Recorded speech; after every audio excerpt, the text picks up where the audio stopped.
Hello, everybody, and welcome back to this week's episode of Rent Free with Mackenzie Davis. We have a really great episode for you guys this week, so I'm super excited for you to hear it. There's a lot of different things going on. We'll hear about it more in a second. I have Dan, who's my boyfriend, coming on. He's also a loan officer, and he's going to be giving us some insight into the market and just answering some questions that I came up with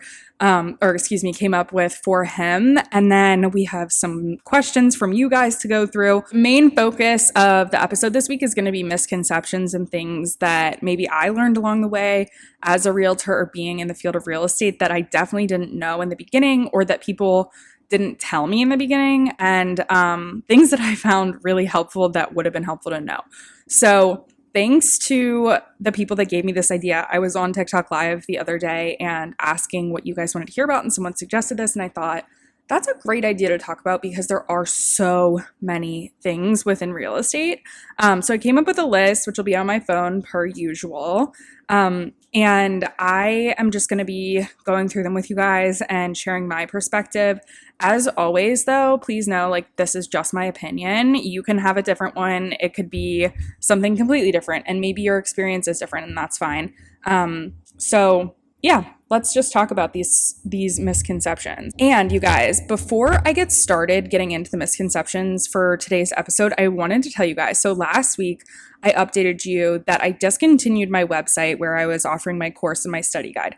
But what I didn't tell you, because I wasn't sure how it was going to work, is that I was in the process of getting the book, the study guide, published onto Amazon.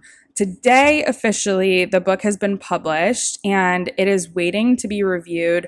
So I have to wait 72 hours before it's officially available to be sold. By the time you guys see this episode on Friday, the Kindle version and the paperback copy of the study guide that I've made and created will be available for purchase on Amazon, which is so exciting. I can't even believe I'm saying that because Amazon just feels like some big conglomerate that I could never be a part of. But officially on Friday, I will be. So if you guys are interested, you can go there. The book is $22 if you want the physical copy. I think it's $10 if you want to buy the Kindle version. And I'm glad that, you guys will still be able to access that if you'd like to.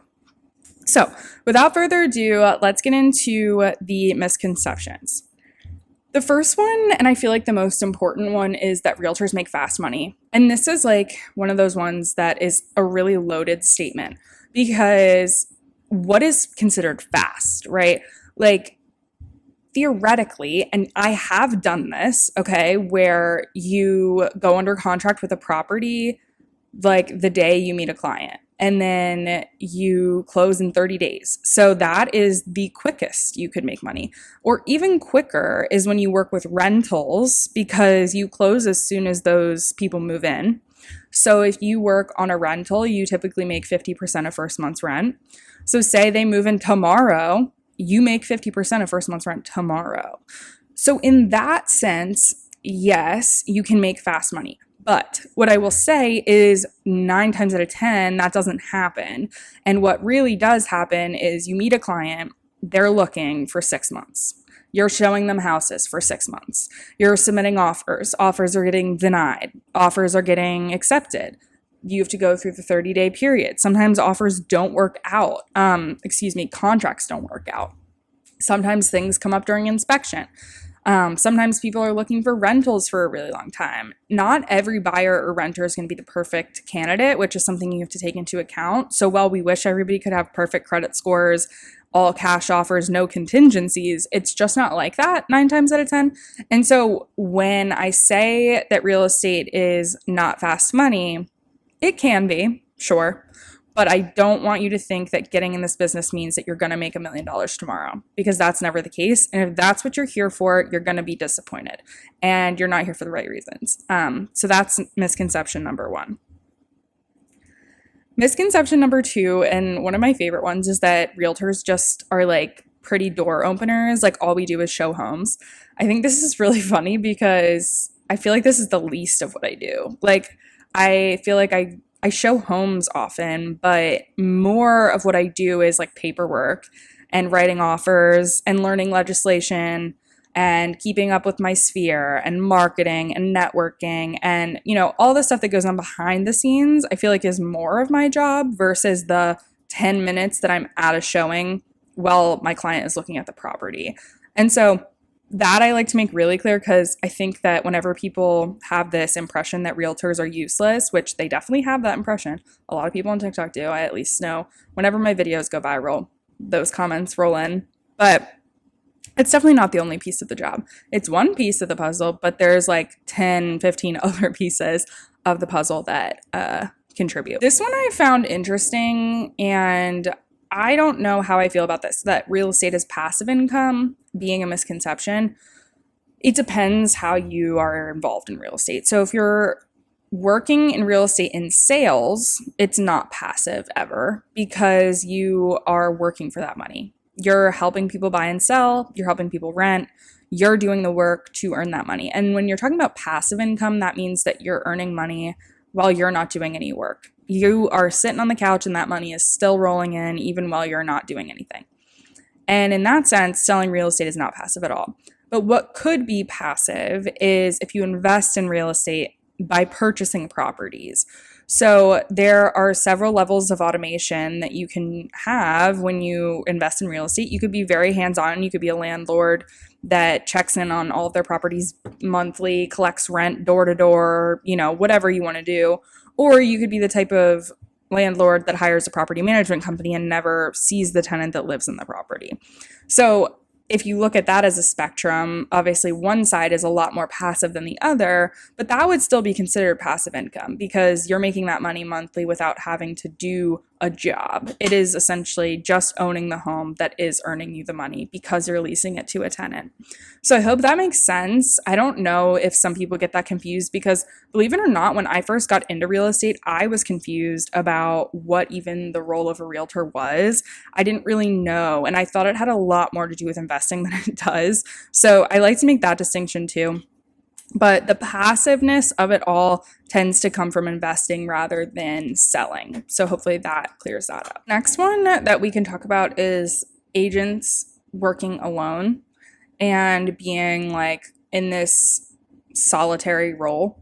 And I think that it's funny because this job is probably the furthest thing from being alone that you could possibly think of. And I think that people get this idea because you are like your own boss and you work at a brokerage, but you're not required to go in the office, so you can work from home. But in reality, you're doing your paperwork from home, you're doing those things, you're scheduling showings and all of that stuff where you can do that from anywhere. But when it comes time to work with clients, you're on the phone 24/7, you're texting, you are in person showing homes. And then beyond that, the network of people that you're going to grow to work with is insane. Like the amount of home inspectors, plumbers, contractors, title attorneys, loan officers, marketing reps, like people that, really all make the real estate transaction work. That is who your, co-workers are. Maybe they're not the same people that you're seeing every single day because you don't have that typical 9-to-5 job, but there's still people that you're working with and that you build those relationships with. So it's not at all a solitary job. And it really can't be because there are so many pieces of the puzzle. Another one that is like neither a yes or a no, like it's not a misconception or not a misconception, is that realtors make their own hours and their own flexible schedule. Because this is part of the job that I love so much, but is also a pitfall of the job sometimes. And that's because although you are in charge of your own schedule and making your own schedule, it's often dictated by your client needs and those take precedent. And if you're a good realtor or someone who really wants business, they'll always take precedent. So you'll sacrifice a lot for your clients, oftentimes over your own needs. And what I mean by that is like your weekends, your evenings, you're going to be busy, especially if you're jumping into this not full time and trying to make it work with another job. Like it's going to consume a lot of your time. And so, yeah, it's flexible. And yes, it's when you want it to be, but it's more when your clients want it to be. And so if you can find a time between the two of you that works, that's great. But if you can't, it's going to be falling on you to make that sacrifice in order to make sure that they're able to see the property they need to see before that offer deadline, or that, you're getting that inspection done before that contingency, and all of those things. And so, yes, you make your own schedule, but no, it's not like the most flexible thing in the world. So I hope that makes sense to people. I also don't want to scare people by saying that, because rest assured, I have been a realtor through undergrad and grad school, and working other jobs and internships and doing all different things in life. So it's very possible. It just depends on how much you can put towards your real estate career at that moment in time. I hope that made sense. All right. And then the last thing that I feel like I want to touch on as far as misconceptions is that every real estate transaction is like this big winner type thing. And this goes hand in hand with like another small misconception that I didn't mention, being that like every real estate transaction is the same.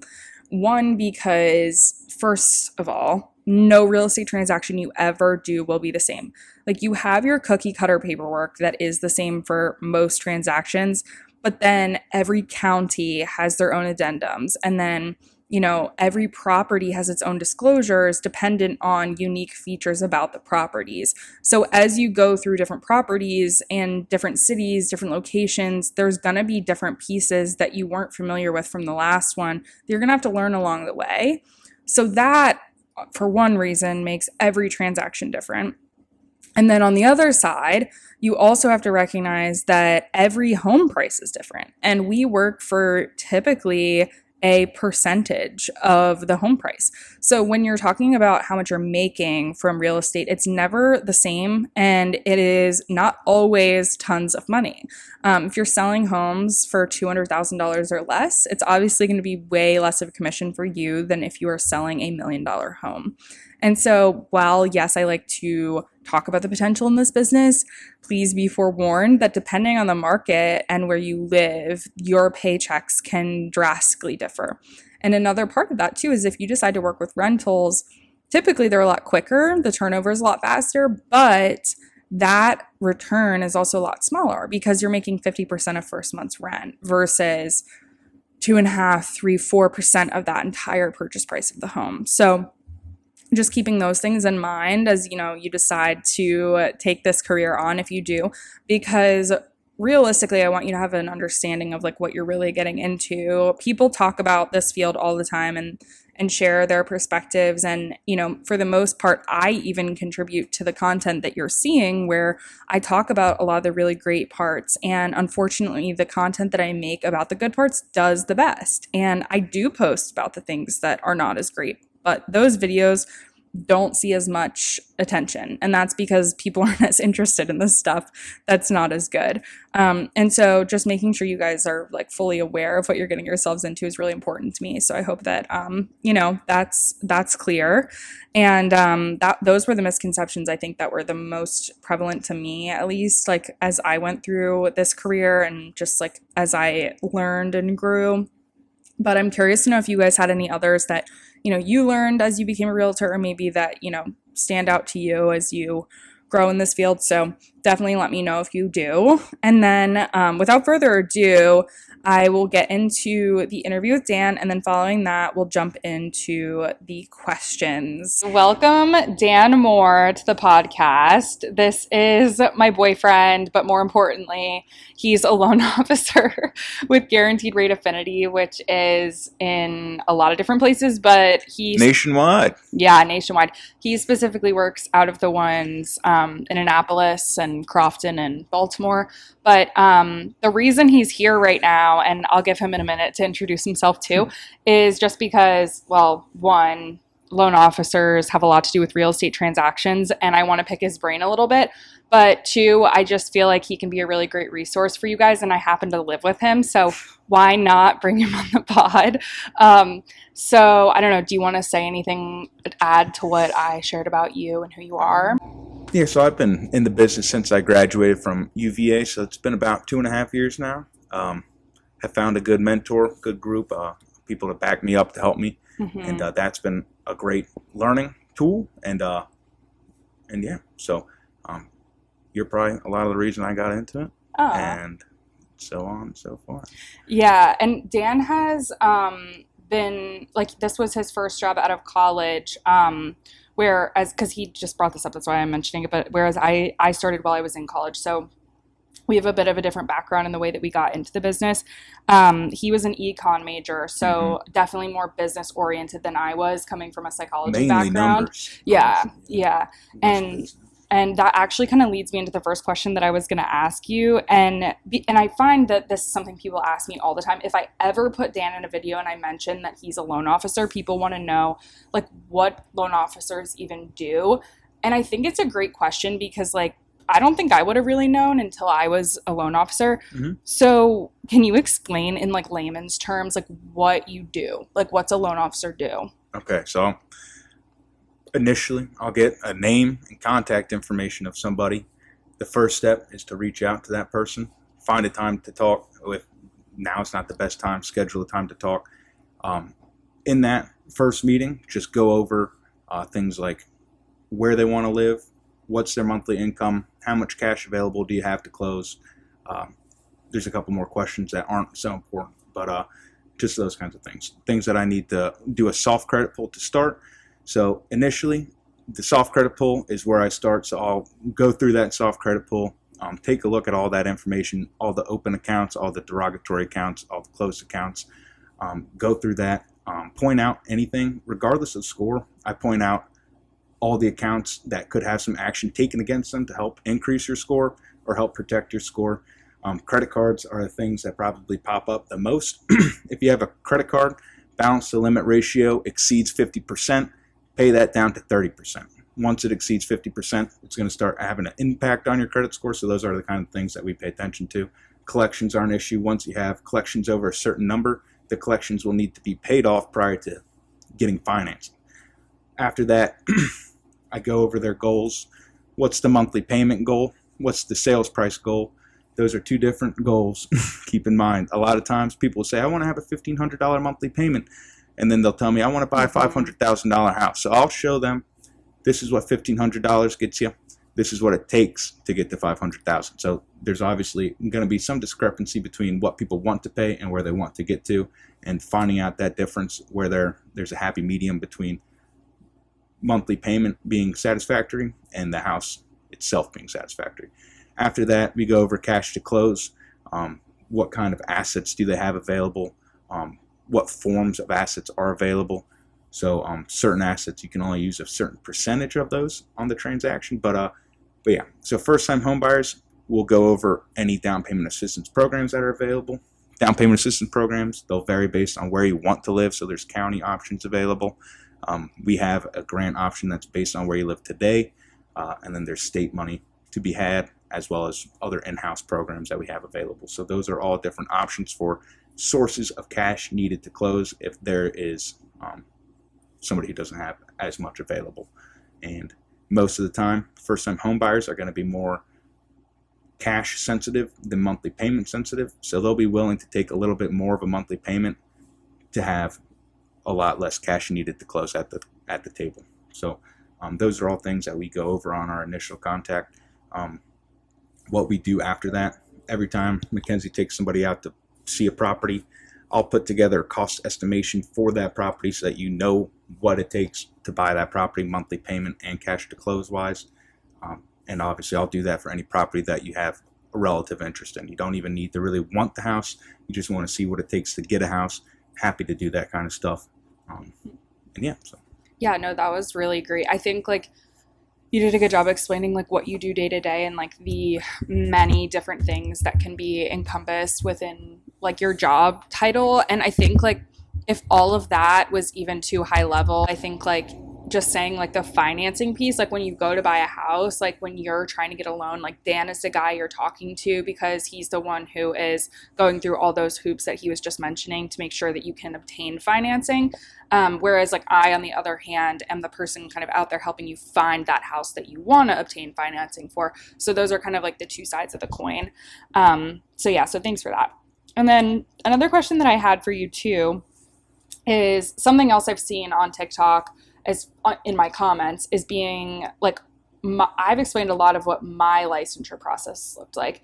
do you feel like your licensure process was streamlined? Was it easy? Did it take a lot? Like, I don't know. What did you think about your licensure process? So my situation was a little unique. I was introduced to this individual, David Baca, who's been doing this stuff for a long time, is looking to get out of the business over time. So he kind of took me under his wing as a completely unexperienced mentee. I figure maybe he thought it would be a little easier to not have to unteach bad habits, but to have a blank slate to teach good habits. I don't really know exactly why he picked me, because no experience coming into this stuff seems a little bit risky, but I am very happy that he did. And he provides a wealth of knowledge for myself. He provides that team that backs me up that I mentioned earlier. That is Nathan Mackey's part of that team. These are all pretty, what's the word for important? Irreplaceable. Mm-hmm. These are all pretty irreplaceable people. Mm-hmm. Truly. Yeah, they're great. And so I was hired to Guaranteed Rate Affinity with 0 hours as a loan officer. I had 0 closed loans, 0 anything. So typically that's not how that would happen. So for me, I was hired on, and then Guaranteed Rate Affinity is the second largest non-bank lending institution, similar to Rocket Mortgage, but I don't like to even compare the two, because Rocket Mortgage is not the place to go. I'll tell you that now. So my onboarding process was, a lot of that was part of my license, or my licensing was part of my onboarding process. So that made it pretty streamlined. They pretty much told me, this is what you have to do, and just do it. Mm-hmm. And I did it. It was a 20-hour course. It probably took me 120 hours. Yeah. I probably took more notes than I needed to. But that doesn't hurt, because I passed the test in 20 minutes with a 93. So not a problem. Hell yeah. Yeah, and that's similar to my experience too, not in the sense of like the work, starting working at like a brokerage and everything like that, but more so just the course being pretty streamlined and easy to figure out as you go through. Yeah. So that's good to know too, in case like you guys are wanting to get into real estate, but maybe not on the realtor perspective side of things. I went through On-Course Learning. Is the platform. Yeah. Okay, cool. That's good to know too. I don't know if that's like for GRA only or something. I know GRA has. No, it's not for GRA only.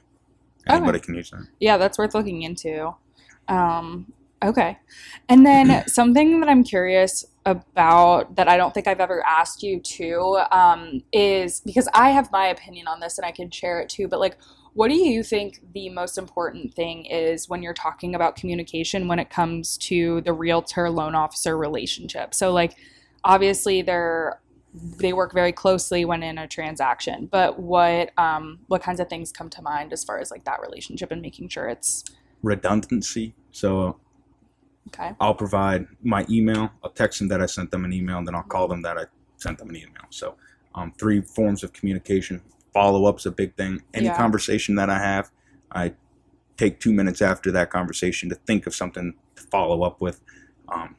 Never want to let a conversation just end. You always want to try to continue it. Mm-hmm. It might sound a little redundant, but that's the point, is constantly being in their face, not in an annoying manner, but providing information that they've asked about, something they've inquired about. Try not to, like I was just saying, come up and just say something that really doesn't apply to them, because sometimes they hear it from 100 other loan officers. So you really want to be able to provide value to what they're doing. I don't know. Yeah, no, I love that you said that, because I actually, in the last podcast episode that I recorded, I talked so much about providing value. And like, I was specifically talking about providing value to clients, but I think in general, like if you're going to want to build a relationship or a trusting relationship with somebody, that's a really important piece of it. And it's funny that also you say the what's the word you use? Redundancy. It's because I don't know that I would have said that word, but the things that I do as well with loan officers, I feel like fall within that umbrella, as far as like wanting to CC them on every communication and like really keeping people involved and making sure that everyone's on the same page. Because I think that's where things can go wrong easily, is when people miss things or don't quite understand what's happening bigger picture, because real estate transactions can change like that. And so I think like whether it's redundancy or consistency or like whatever word you want to use. Consistency is good. Yeah. Just every step along the loan process, give them an update so they're not wondering what's happening. Yeah, Those kinds of things. and you're like working as a team. Like I think that that's something that's important. I noticed in the beginning of my career too, there was a lot of like hostility, and sometimes there is hostility between people and professionals in this business, and it's like, okay, we're all trying to get the same deal closed. Like let's just be friends and try to make this happen instead of yelling at each other or jumping down each other's throats. And I think we've all had a fair share of that happen like at some point in our careers, and it's just unfortunate because it's like so counterproductive, and like what is it really going to help? Nothing is the answer. So yeah, no, I appreciate that you said that. What do you think of the current real estate market and the way that the rates are right now? It's trending down currently. There's just a lot of uncertainty and a lot of things going on in the Middle East that causes oil prices to go up. That is a sign of inflation. Inflation's the biggest enemy of interest rates. So Fed sees inflation, Fed bumps up the interest rates a little bit. So that's what we've noticed since the Fed's rate cuts. They have had a slight increase. I don't think it's going to be a continuous increase. I do think it's going to continue to trend down. I would say the issue of lack of inventory still remains. That is a problem that doesn't seem like it has an easy solution. People are locked in with these 2.5–3% interest rates. Inventory issue still remains. That's a problem. Just a factor of people having these 2.5–3% interest rates. Maybe not completely understanding the benefit of buying up in real estate. You're gaining appreciation on this house that you bought probably when you weren't making the most money, so it's probably not the most house you could afford. So you're making appreciation on, for example, right now, $300,000 a year, whereas if you were to sell that property, use the proceeds from that sale of the property to put a little bit of a down payment on a bigger house, a $600,000 house, you put $200,000 down, you're paying a mortgage on $400,000. The monthly payment has gone up, and it's gone up maybe $800 a month, maybe more. I'm trying to do quick math, but what I'm saying is the appreciation that you get on the $600,000 house outweighs the benefit of having that lower monthly payment. So you're gaining appreciation, you're making more money on the new house versus on the old house with the lower payment, although now you have to suck up the fact that you have a little bit of a higher monthly payment. So that's something. I know a lot of people don't want to do that. They would rather just stay where they're at because I pay $1,200 a month for a $300,000 house, and I don't blame you. But what I would say is there's an opportunity to put your money to work. Real estate's a good place to do that. You put your $9,000 into a money market. That money market returns 10% a year. You made $900 this year. Congrats. That's fantastic. You take $9,000, you buy a $300,000 property, you're a first-time home buyer perhaps, so you put 3% down. That's $9,000.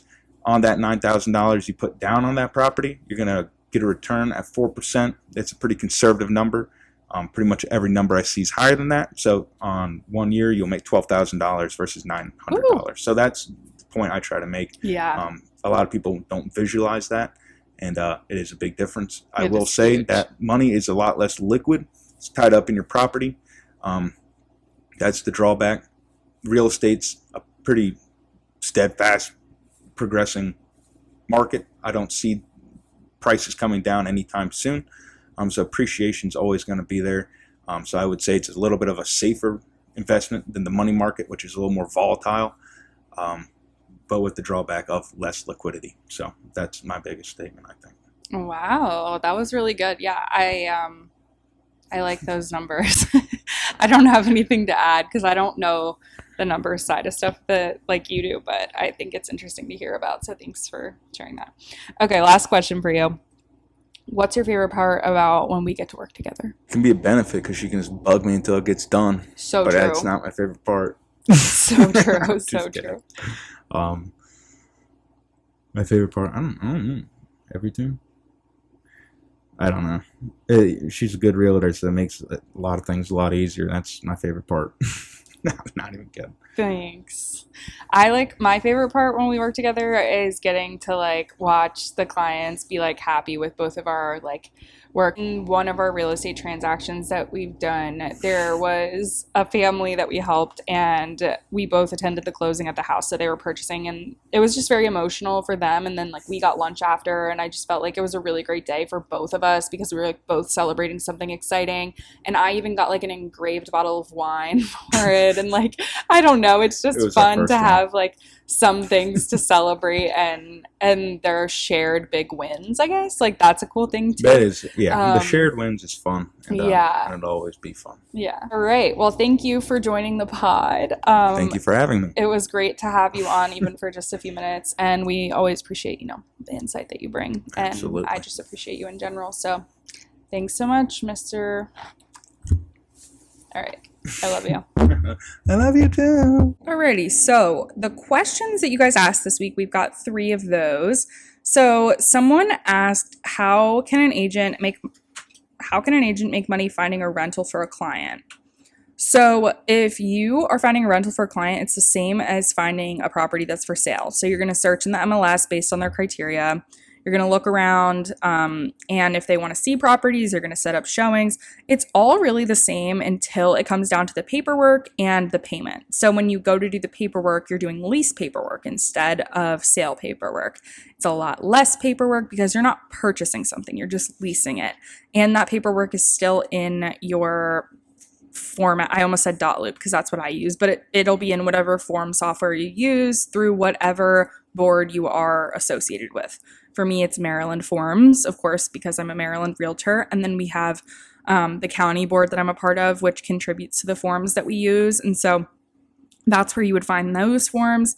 And then at the end of the day, the commission would be decided before you even wrote the lease. And so that's how you would know how much you were getting paid. Like I said in this episode already, it is typically 50% of first month's rent. I've seen 35%. I've seen flat rates. It really just depends. And with rentals, it does fluctuate a lot more than I've seen with home purchases. So just keep that in mind too. The next question that we have says, I'm starting as a new agent in a new state. We're military. I can't seem to gain any clients. My brokerage doesn't work with any lead generation services. I do open houses every weekend, but no one shows. And in the rare occasions someone does, they're already represented. Any guidance? I'm losing motivation and money.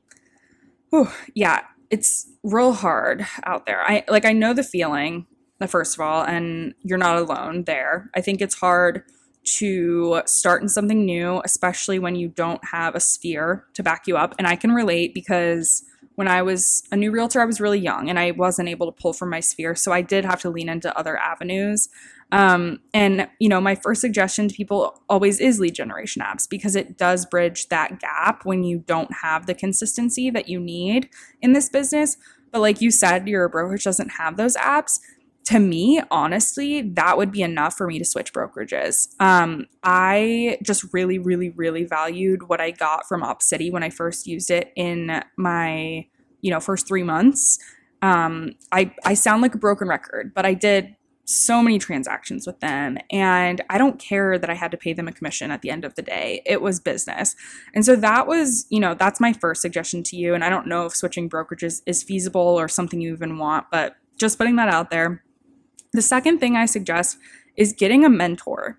And this is something that I would be non-negotiable for me if I had to start over. I think that mentorship is huge. My brokerage requires it. And they actually now have a mentorship program that is way more in-depth and requires coursework and all kinds of stuff, which I'm a mentor for nowadays. But when I started, it wasn't quite like that. Regardless, mentorship saved my life. Your real estate education courses don't teach you how to do your job. They don't teach you how to do showings or write contracts or do open houses or do anything like that. And while your mentor might not give you leads, they will help you through every step of the way and maybe give you some insight as to what has worked for them in your market, which is really insightful because everyone's market is different. And so just keep that in mind, valuable information is out there within those who have the experience in your field, and you can utilize that. So mentorship and lead gen apps are going to be my 2 best pieces of advice. But best of luck to you, and I hope you can find, your first client. I'm really hoping for you. Alrighty, last question for this week's episode is, how easy is it to get a real estate license in other states after you already get it in one state? So this is a great question, and it honestly just depends. So there are certain states that are reciprocal states. So in Maryland, we have reciprocity in Oklahoma and Pennsylvania. Don't ask me why Oklahoma. I have no idea. Like, at least we touch the borders of Pennsylvania, so like that makes sense to me. But I don't know why. I guess Oklahoma and us have similar laws. But so if I wanted to get my licenses there, I'd just pay the fee and I would be licensed. But a lot of other states require you to actually take their entire course and then take their licensing exam. Now, I don't really quite understand all of it because I do know that for Virginia, which is really close to me, I would just have to go take the test too, but it's not a reciprocal state. So I don't know how that works or why that's the case. Maybe just because it's like part of the DMV. But yeah, it just differs. It depends where you're looking, but I would definitely look into reciprocal states. It might be worth it for you. I was just recently looking into getting my Pennsylvania license because my brother just is moving there actually this weekend. And he was considering buying. So I was like, yeah, like I'll represent you, of course. But he ended up not doing that. So anyways, it's pretty easy. You just have to pay the fee and do whatever education they want you to do, which is so annoying if they do want you to do the whole course over again. But yeah, so anyways, that is it. That's everything that I have for you guys this week. I hope you guys enjoyed this. I know it was kind of eclectic. There's a lot going on. You got to meet Dan if you hadn't already met him already. He is great. He's a great resource, and I love working with him. And of course, I love just being with him. Otherwise, I wouldn't have been with him for the last 7 years. But, I'm glad that he was able to share some of his perspective too. Glad I could talk about the misconceptions. And as always, you guys, I'm open to talking about whatever you guys want me to talk about. So please let me know. And then feel free to leave more questions on the form, and I will answer those on next week's episode. Alrighty. Love you guys. Hope you have a good rest of your week, and I will see you next Friday. Bye.